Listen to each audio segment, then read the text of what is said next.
and I fuck with the fake, no. These niggas talk to the Jake Shaw. I be out tasting the cake, y'all. That bitch, she got what it takes, all. Man, I drink all of my lonely cuz. These niggas act like a homie, but my niggas never been phony, dog. So my family, it ain't only blood. That's real, that's real, that's real, that's real. Okay. We back at it again on this YouTube shit. More casual Geographic. Let's get right Oliver? into it. Cousin Evie. My mom always wanted to take me to England. There's a wedding coming up. You should come. Evie, this is our host, Walter DeVille. Looking forward to getting to know you better.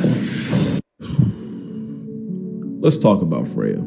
Freya was a female walrus famous for showing up in Norway when her kind is usually found hundreds of miles north in the Arctic. She was also known for accidentally sinking boats by sunbathing on top of them. All 1,300. Freya the walrus, 1,300 pounds.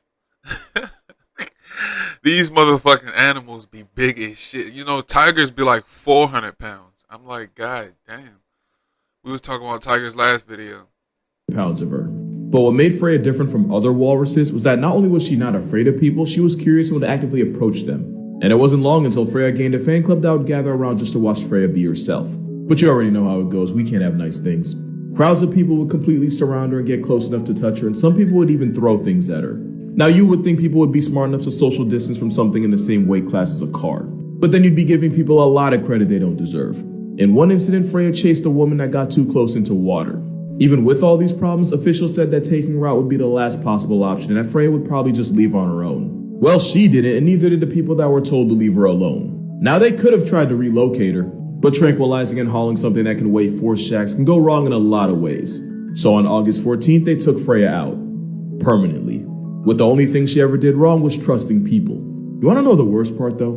The only reason she was there in the first place was probably because of global warming. Moral of this video, y'all remember what happened to the world after Harambe became a hashtag? Don't be surprised when life hits us with a Tsukuyomi for flatlining Freya. Nah, we gotta spin the block on this whole Freya thing, because I got more I want to say. SparkNo's version, Freya was a 1,300-pound walrus that popped up in Norway and wasn't afraid of people, and because of that, people kept getting way too close to her.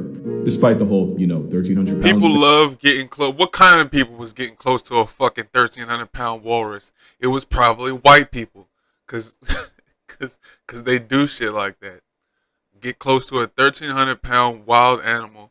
Get in its element. It's a water creature, and you get in the water with it, and you expect nothing bad to happen. And I mean, nothing bad did happen. Apparently, the only thing she did was fucking chase people that got too close, and she probably swims faster than people. So I don't know how you can chase something that like she probably. I don't think Freya fucking like mauled anybody to death in the water, so I don't know, man. But they ended up fucking killing it because it wouldn't leave. That's fucked up. Eventually, she ended up getting put down for the crime of trusting people. The sad thing is, we've seen this before. This is a Caribbean monk seal. There used to be hundreds of thousands of them, but the last one became past tense in 2008. People found out that these seals have oil in their blood. Oh, had oil in their blubber. As a result, they got hunted with extreme prejudice. Those that didn't starve to a flatline after those same people overfished off the reefs they hunted on. But the biggest reason why this seal's gone for good is gonna hurt you. You see, the seals weren't afraid of people. They were naturally curious and wouldn't run away when humans would approach them because I guess they didn't see humans as a threat. That trust in people got them. If I weighed 1,300 pounds, I wouldn't see humans as a threat neither. The fuck? First of all, I'm looking at you and you can't swim. You riding in this big ass boat.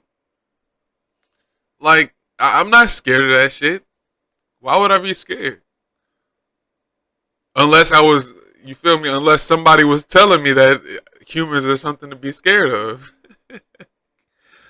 Like, people would just walk up to a sunbathing seal and just cancel its entire life subscription. We stat padded them so hard that the seal that used to be all over the islands got discontinued by us. And best believe they're not the only ones whose trust in people got taken advantage of. But it might just be the saddest. Which brings us to Freya, who was literally in a no-win situation. She trusted people too much, people abused it, and she got put out of order for it. But if she had been more aggressive with people and actually squared up with them, all 1,300 pounds of her would have been canceled anyway. Long story short, we Harambe a walrus and nature finna bend us over for it. Yeah, I should probably explain. So that right there, the paralysis demon with wings? That's actually a harpy eagle. It's one of the biggest eagles in the world, with talons the size of grizzly claws. with a grip almost as strong as Rottweiler jaws. And even though this Italian pigeon could probably violate if it wanted to, they're actually not dangerous to people. There's no recorded case of one attacking a human, let alone murking one. The problem is they also have no fear of humans. I mean, why would you when you look like that? Okay, so that's the thing. They don't have to be scared of us if they just... Because these wild animals aren't scared of us. But they don't attack because it's just like they trying to live their own life. You feel me? As we should. We shouldn't be hunting them down or fucking trying to tame them and keep them in captivity and shit like that so we can fucking gawk at them every time. Like, look. I don't know, man. Sure, it's cool to study it, and you can't really study it if it's wild. You have to, like, get it under control at some point. But then, once you're finished studying, you should probably let them bitches out in the wild and just leave them alone. With the walrus, Freya, I don't know how. I mean, they said they could have drove it off. They said that it would probably leave on its own, but it didn't. So then drive it off. You don't have to kill it. I'm wondering what they're going to say about this harpy eagle. But their lack of fear also makes them a popular target for exotic hunters, deleting them for, I don't know, sport, fun, the excitement they don't get in bed. Honestly, who can say? So exactly. What is it even? They just kill it just to kill it. It's this majestic creature that got the grip. Its hands grip like a fucking Rottweiler jaw. And I guess that's the appeal of killing it. Like you killed this freak of nature, and you just feel good about it. I have no idea. That's real stupid to me. I don't know what to say. Beak's understudy is almost endangered, and a big reason is because they make the mistake of trusting people. Kind of like this guy. This is a quokka. It's basically a fun-sized kangaroo, and since the ones on islands have no natural predators, they also have zero fear of humans, which is why these selfies exist. But because we are the Earth's acne, some people will really wake up and decide to use their trust in humans against it. How you can hurt something that's literally serotonin with fur is beyond me. I'm not going to show you for obvious reasons, but there have been cases of people seeing this quokka and then kicking them and throwing them into walls for... Again, I really don't know what has to go wrong in life for you to think that's okay. And because we live in a generation of telling on yourself, a lot of these people are the ones that post the videos. The world's happiest animal, and someone decides they want to try to score a field goal with it. Whole time, the only thing the quokka ever did wrong was assume it was safe to be around people. I know one thing though. That's how it is to be a human too. Like you try to do your own thing and be your own person, and motherfuckers will try to take advantage of you any chance they get, boy. I swear to God, especially if you live in the hood somewhere, or you live around like fucking low income. It's mostly low income. I mean, at every level of income there is a hierarchy, and there's like a cutthroat mentality, but it gets more and more cutthroat the lower you go on that scale. I'm trying to tell you. So even being human is not all the way safe. Obviously, look at how, and especially being black. I'm black. Like, this shit is not a game. Like, motherfuckers, I seen some shit where they organ harvesting. Like, people are coming up missing, and then their organs are missing out of their bodies when they actually get fucking when they get officially autopsied. Organs are missing out of their body. I'm like, what kind of shit is that? Like, it's so much wrong. It's so much wrong. And just like crimes against nature that happen every day. This shit is not, it's not sweet. And it's all humans. Like, nothing else does that other than humans, because we're like the most intelligent animal on this planet. So we have the most capacity for evil. So it get real sick if you check out the internet, boy. Especially like I don't know, some sites like World Star has some crazy shit on it. I'm gonna be reacting to some World Star videos, by the way. But yeah, World Star got some crazy shit. and YouTube also has some crazy, but like Facebook and like Instagram and Snapchat will have ridiculous shit that you're just sitting there like, oh my god, I can't believe this is real. He said people were kicking and throwing these fucking little look at this cute ass little thing, look like a koala bear, and people are kicking it and shit because it has no fear. It'll come around and like it ask for food and shit and just want to be around other living beings because it looks like we're doing fun stuff, like everybody's moving and shit, you know what I mean? They want to be a part of that, and instead they get kicked and fucking beat up and fucking put out of their misery by humans. It's a wild place, boy.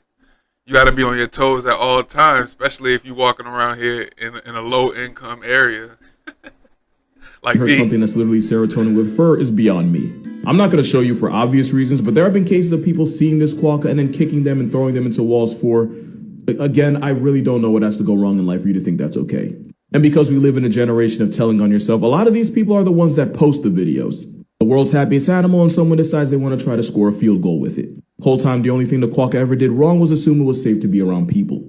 I know one thing, though. Y'all wouldn't try it with his big homie. If we're going to talk about animals that we've done dirty, then I don't think any of them has a worse extinction story than this one right here. We are free to be our true selves now. The invitation injects new. This is a thylacine, but you probably know it as a Tasmanian tiger. Even though it's a marsupial, meaning it has more in common with kangaroos, koalas, and the devil than an actual tiger. Why it looks like nature tried to redraw tigers blindfolded is because of convergent evolution. And long story short, convergent evolution is just two people coming up with similar answers to the same test.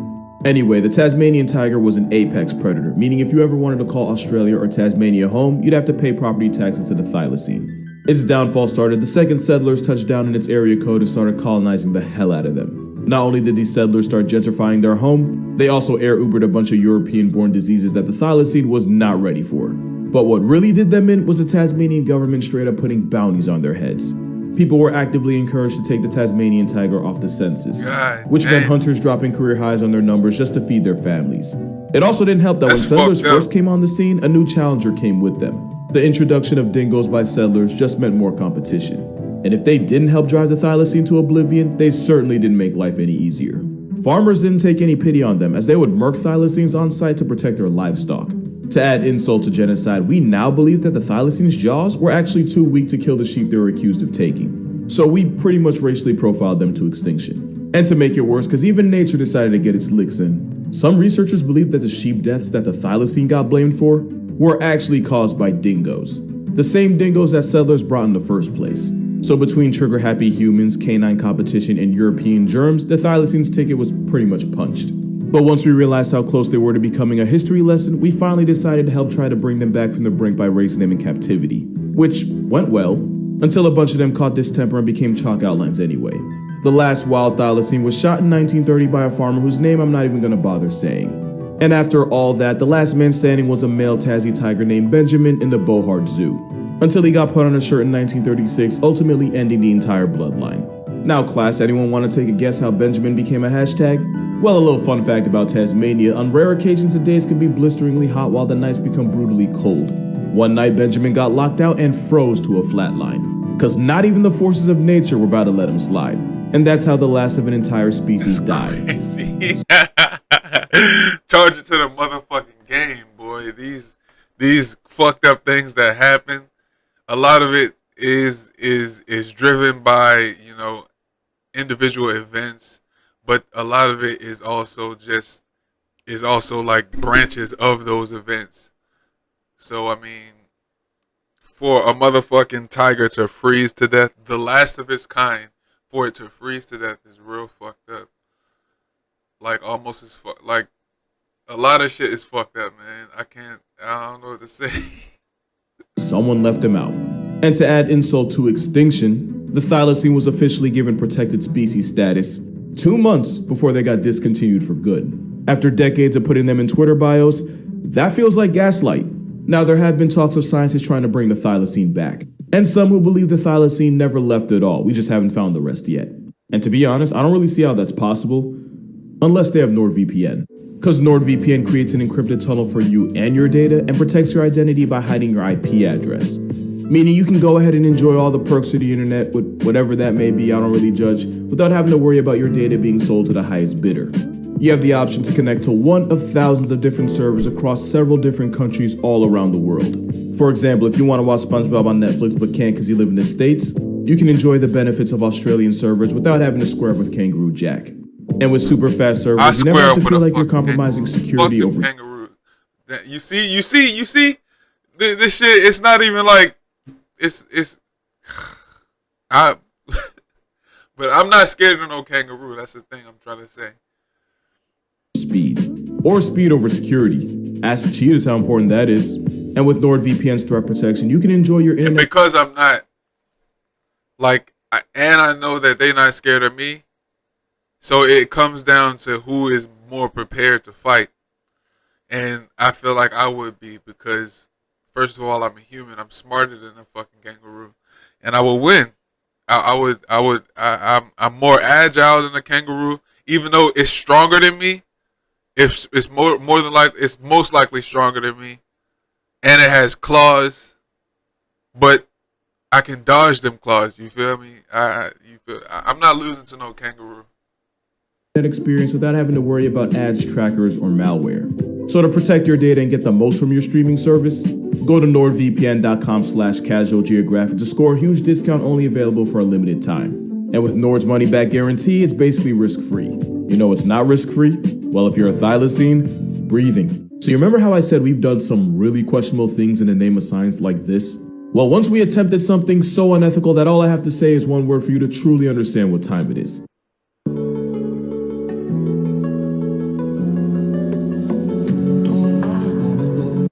One word, human-Z. It's exactly what it sounds like. Basically, a Soviet biologist tried to cosplay as God and create a human-chimpanzee hybrid. Why? You see, that's the thing. I don't think we ask why enough in science. As in, why was this funded? So yeah, they tried to see if a chimp garden could do something with a human seed. If it means anything, at least they didn't They didn't actually fuck. Nah, instead they artificially planted human seeds in 3 female chimpanzees. Still very questionable, but it could have been worse. And if I wasn't on a watch list before, that sentence definitely did it. But surprise, surprise, nothing happened. And I don't think the world would have had the tools to handle if it did. Also, China took a swing at this in the 60s. So while the Soviet Union and the US had a PP measuring contest all the way into space, China researchers were busy trying to create a human-chimpanzee chimera. Next to hand servicing dolphins and giving them LSD, this might be the most sus thing we've ever called science. What's the weirdest looking extinct animal you've ever heard of? I'll go first. This, Adipodentatus. And this is a correction to the original reconstruction they had of it. I hear you loud and clear, and I get it, but tell you what. I'll see your Adipodentatus and raise you one, Platypelodon. It was a 3-ton herbivorous semi-aquatic middle finger to the natural order. It's like if nature tried to redraw elephants strictly from memory, but while also tweaking off 6 hits of acid. It's believed it used its mouth as a shovel, rubbing it against trees to cut the bark to eat it. I say believe because when your skull looks like a pissed off power tool, the best science can do is guess. They were around in the Miocene about 15 million years ago, and scientists say they went extinct after a massive drought turned them all into a history lesson. Or if you believe in God, he might not make mistakes, but he knows when to put a rough draft back in the vault. You might believe in God, but God did not believe in them. It's like nature took the animal I love the most and turned it into a bad trip with all that mouth. Look at all that mouth. Because not even an ice skating Satan look at all that mouth. Paralysis demon. What is the most underrated animal in your opinion? Oh, that's easy. All right, so here's a little pop quiz for y'all. What is the most widespread carnivore in the entire world? Carnivore being an animal that eats mostly meat. Any guesses? No? It's actually them. Believe it or not, there are actually 40 different subspecies of red fox, and not all of them are red. Some are silver, some are black, some are confused. This one's a Pokemon. Foxes can pretty much live wherever they feel like. In 1870, settlers actually brought over foxes to Australia, because I guess fox hunting is like a pretty big English thing, like crumpets and tea and losing the World Cup. About 8 million foxes later, I'd say they'd regret it if they were alive to see what they did. You probably live right next to a fox and have no idea. I've lived in New Jersey 25 years and I've seen a fox in real life like twice, and both times were by accident. As part of a Soviet experiment, researchers were able to somewhat domesticate silver foxes. They did this by taking the foxes that were the most friendly and least afraid of people and breeding them. It's like God had leftovers after making cats and dogs, decided to make casserole and out popped a fox. They're like dogs that identify as cats. Almost forgotten, red foxes mate for life. They believe in monogamy, meaning the average fox is doing a whole lot better than the rest of us. The only continent that doesn't have a fox on it is the one God turned into Satan's skating rink. They're nature's overachievers. If they have haters, it's because they're just too good at life. We've all had this question at one point, and if you say you haven't, you're a liar. That question being, if we weren't here, what animal would run the world? You know what? This might be a hot take, but I really think we are one Thanos snap away from seeing crows in the driver's seat. Crows, ravens, corvids in general, they're all too smart for anyone else's good, and one day they're going to turn on us, and it's going to be bad. I'm not going to talk about the fact that ravens are low-key domesticating wolves the same way we did, or that crows have the intelligence and a problem-solving ability of a 7-year-old. And you probably already know that crows are smart enough to drop nuts on crosswalks, pause, let a car run over it, and then wait for the walk sign to go claim their prize. Not only are crows smart enough to use tools, some scientists say the Caledonian crow has entered its own stone age. And while crows can't recognize their own reflection, they do understand how mirrors work. Basically, in an experiment, crows are able to find an object not in their direct line of sight by using its reflection in a nearby mirror. Not only can crows and ravens remember faces for years, but they'll go on to teach their kids not to mess with you. Both ravens and crows can hold grudges, especially if they feel like they've been wronged. When a crow sees another dead crow, it'll call out to its other crow bros and they'll investigate the cause of its death to make sure the area is still safe for them. They're even smart enough to have self-control. In another experiment, crows were willing to deny a piece of food if doing so meant they got a bigger reward down the line. And I'm just realizing this, but that also means crows and ravens can plan for the future. Yeah, that... You know what? I don't know why. I mean, crows sound like a good replacement for humans, but like at the top of the food chain. But like all birds in general, I would say like fucking. Have you ever seen Alfred Hitchcock's The Birds? That shit was ridiculous, and it's a lot of them motherfuckers. And if they chose to fucking, just like black people, if they chose to rise up together and fucking organize, it would be a problem for us as a whole. But crows on their own, I wonder why they're so smart, so much smarter than other birds. I wonder how much smarter they are than other birds, because fucking parrots can talk, and I don't know if crows are smarter than parrots. That's a good question. That's not normal, and we've already seen what happens. Put in the comments if you think crows are smarter or parrots. Crows turn on people. Crows in Tokyo have gotten bold enough to straight up attack people for food, for territory, or just for the sport of it. They'll even go as far as to purposely take aim and drop deuces on people. Those same Tokyo crows have memorized the garbage schedules of different parts of the city, so when crows pull up, it's not by accident. There's a reason why Rick chose crows. One day we're gonna get real life Hitchcocked and it's not gonna be good. Yeah, that Alfred Hitchcock movie. But alright, man, that's that. The worst mistake an animal can make. I don't know if the animals, the mistake was trusting human or not believing that humans are to be feared. That's the worst mistake an animal can make. Yeah, because we will hunt them into extinction, and that'll be it. We won't think twice. Motherfuckers get hunted into extinction for less than just for being alive. It's a dog eat dog world. It's a eat or be eaten world. That's crazy. But that was it. That's more casual geographic for you. I'll be back later once he posts again, and I'll be putting up probably Call of Duty stream today, Cold War. So stay in tune for that. Other than that, see y'all later.